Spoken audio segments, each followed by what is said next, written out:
What's going on, guys? I'm hanging out down here in the shop this morning. It's been an eventful weekend. It's currently like July 15th, I believe. So deer season prep is officially underway, and I'm kind of needing to do a video besides a podcast. And if you guys have been watching those or listening to them, I sincerely appreciate that. From what I can tell, it's doing pretty decent. But today I wanted to come on and show you guys some new equipment, a new bow that I'm rocking, and kind of go over the details of that bow, what I'm shooting spine-wise on my arrows, the whole 9 yards, what I'm getting out of this bow, and also talk about season plans. So without further ado, let's jump right into it.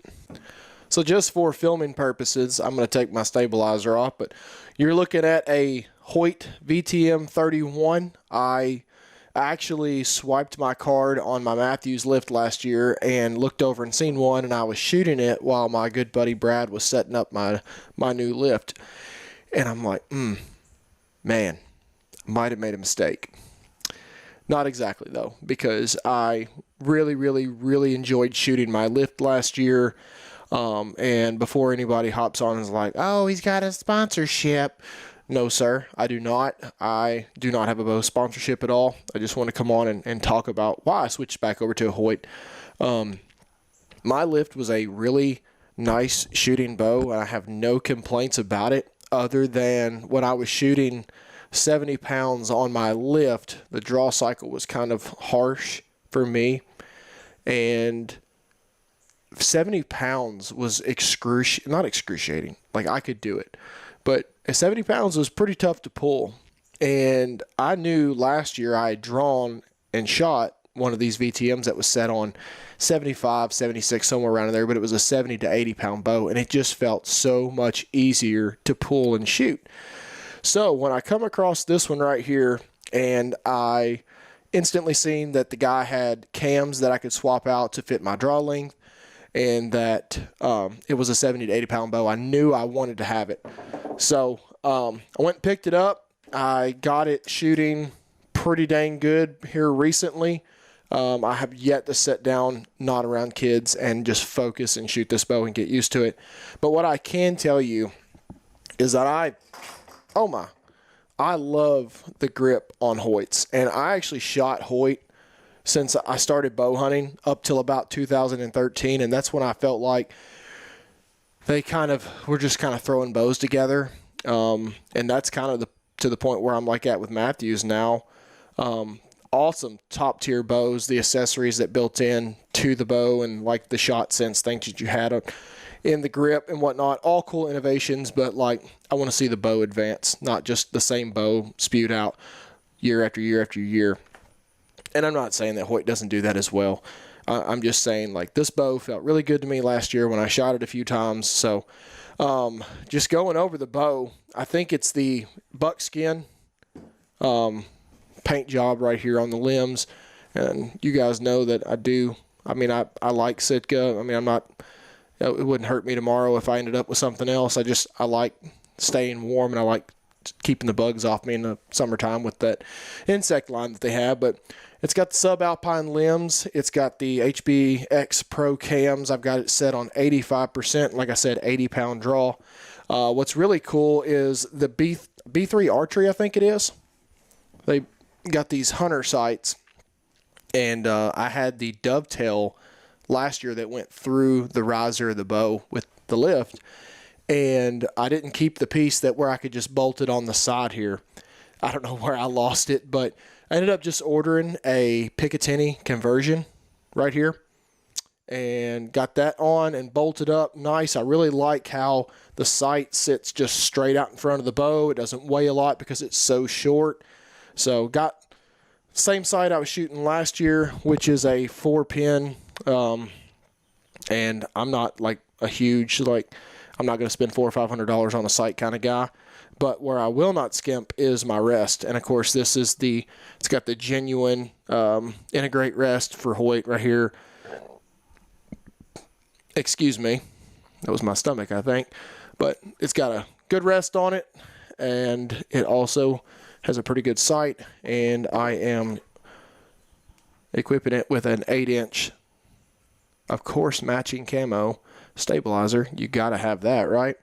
And something that I really kind of missed the last few years, which it never bit me, but I was shooting a three arrow carbon quiver from Redline, and I still thoroughly enjoy Redline. I think they make great accessories. But this one already came with a 6 arrow HOYT quiver, which was kind of something I felt like I needed. I needed something more than 3 arrows. I'm not a world-class archer. I struggle with target panic, and for some reason I feel like I actually shoot better in the moment than I do at a target. I just start to get in my head, but you know, when it's time to make it count, most of the times I make the shot count. I haven't made very many bad shots in the last, 10 or 12 years that I can think of. That wasn't, at least it was exactly my fault. I've hit a limb or two and stuff like that just happens, but shot under a buck, as you guys remember. But I really do like this bow. I like how it feels dead in the hand when you shoot. I do like that I'm shooting a little bit heavier poundage now, so I'm gaining a little bit of speed. Let me pull out one of these arrows right here. I had been shooting the VAP TKOs for a few years, and I still really like those. But the last 2 years, I've shot these Easton Axis, and it's probably not going to focus on the lettering right there. But these are a 4mm arrow. They're at Easton Axis long range. They're 300 spine. I swapped up to a 300 spine this year just because I am shooting 80 pounds. I don't think you have to shoot 80 pounds. But when you're 5'8" and you're kind of a shorter build, my draw length is 28 inches, where you can make up a little bit of speed certainly helps. My arrow weight has consistently stayed the same the last few years with these, 50 grain outserts right here on the end, and I think it comes in right around 420 to 425 grains. I don't have those on there, but of course I will be shooting the Severs until something bigger and better comes out. I shot Rage for years, and anything that was like a bad shot was, nothing but my fault, and ill-equipped equipment or ill-equipped bows, and just not tuning them correctly back in the day. Then I swapped over to, God, what is that thing? It's a really long fixed blade, and that thing was devastating, but I was still learning the ins and outs of tuning bows. So once I figured that out, and I shot the Q80 Exodus for a few years, I killed some deer with them, no complaints, great blood trails. I just found my way back to an expandable. And, everybody has their opinions. Mine is watch these guys that consistently kill deer. Stop taking advice from people on Facebook. I've removed myself from so many Facebook groups lately just because it's the same 2 or 3 guys on there spewing BS. Their way is the only way to hunt, and most of the time that, I'm not even going to get into it. Lusk Archery Adventures on YouTube is a great source to go and check out. He puts every broadhead through extensive testing, and he puts it out there, and a guy like that is who I want to take advice from. And Sever's towards the top of his list. I like an expandable. I like a good 1 3/4 to a 2-inch cut, especially on whitetails. So with 100 grain Sever, the 50 grain outsert, and my length of arrow right here, I think I'm coming in right at 400 and, like I said, 25 grains. I can't remember exactly which one it was, but I shot it through a chronograph the other day, and at 28-inch draw out of this bow with 80 pounds and that grain of arrow, I was getting right at 295 feet per second, I believe, that's plenty good for me. Like, I'm not trying to shoot a speed bow, but I also don't want to be like the hunting public guys with a 600 grain arrow and a 1-inch gap between my pins, and that's why they're all terrified to shoot past 25 yards, I feel like. I would like for the margin of error to be, if I range a deer and he goes from 20 to 30 or whatever that may be, like really quick, like I can still put my top pin, second pin, and they're going to be like, this much different on the deer. That's what my goal is a little bit more room for error, a little bit quicker arrow speed than last year, and I'm sitting exactly where I want to be. So let me go over kind of like season plans. I'll be a little vague with some of this, and then others is like pretty obvious. Like I'm going to start out in Tennessee on the velvet hunt. Probably going to be a little bit of public if it's open again this year. They haven't released the regulations. They keep going wishy-washy on what will and will not be available. If not, I do have some private land that I can go down there and hunt. Just probably won't have the chance at the quality of deer that I'm used to. You guys know that I love to go down there and just shoot a giant right off the bat.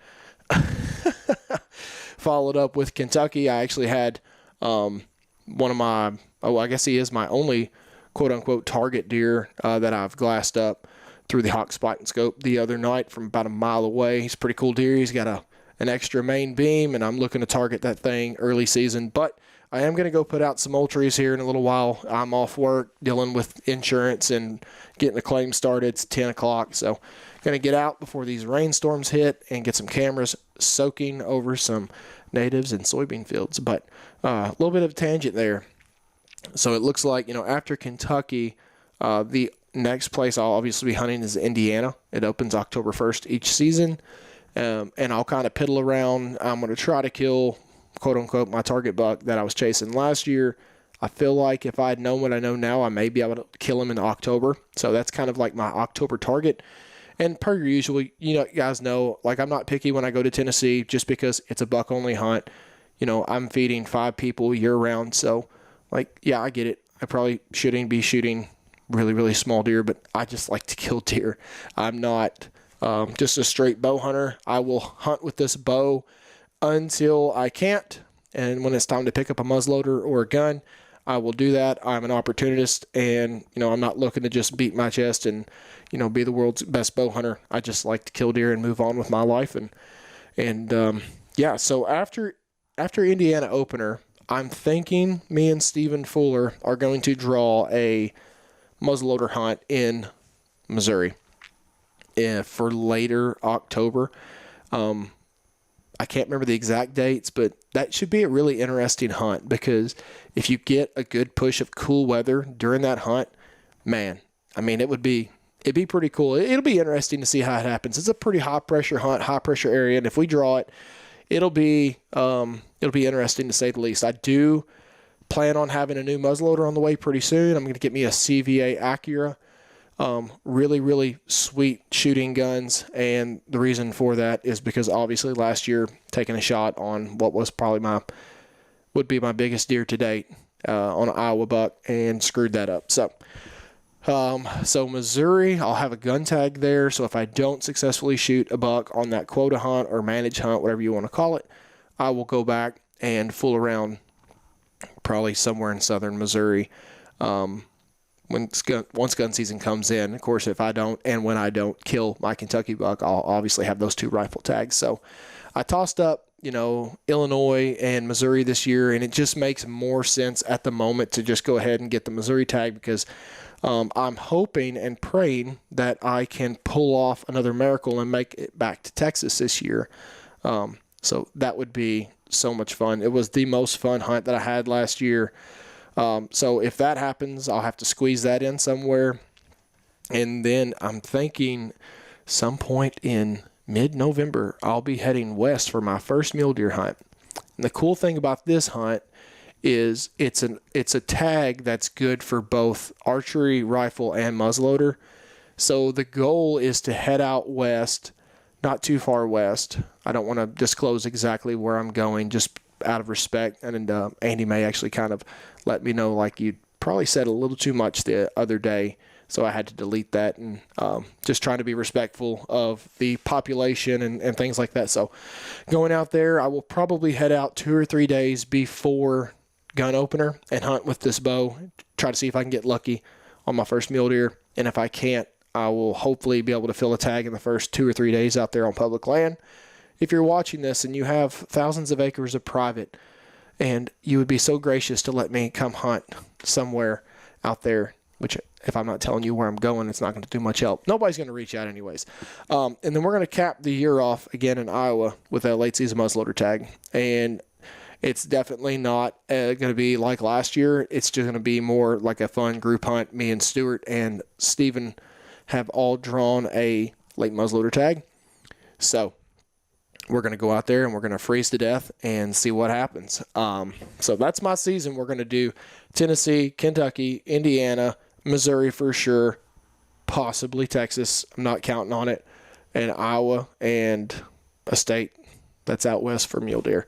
So that being said, I know this is kind of a boring video. Just kind of wanted to show the new setup, the new rig, and you guys got any questions, let me know. Like I said, I'm not affiliated or sponsored by HOYT. I just really, really, really like the way this bow shoots and feels.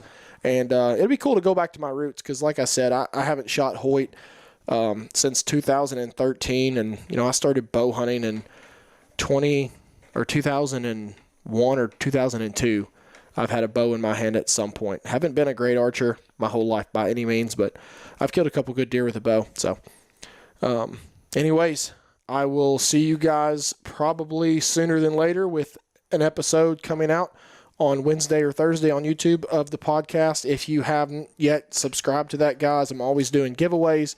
I'm looking to do another one already. I just gave away a water feather boat, a Moultrie camera, and a Maverick saddle from Latitude. So head over, subscribe to the YouTube channel if you haven't. There'll be plenty of hunts coming up this year. Hopefully I can top last year. I'm not betting on it, but I'm going to try my damnedest. I appreciate you guys watching, and we'll see you next time.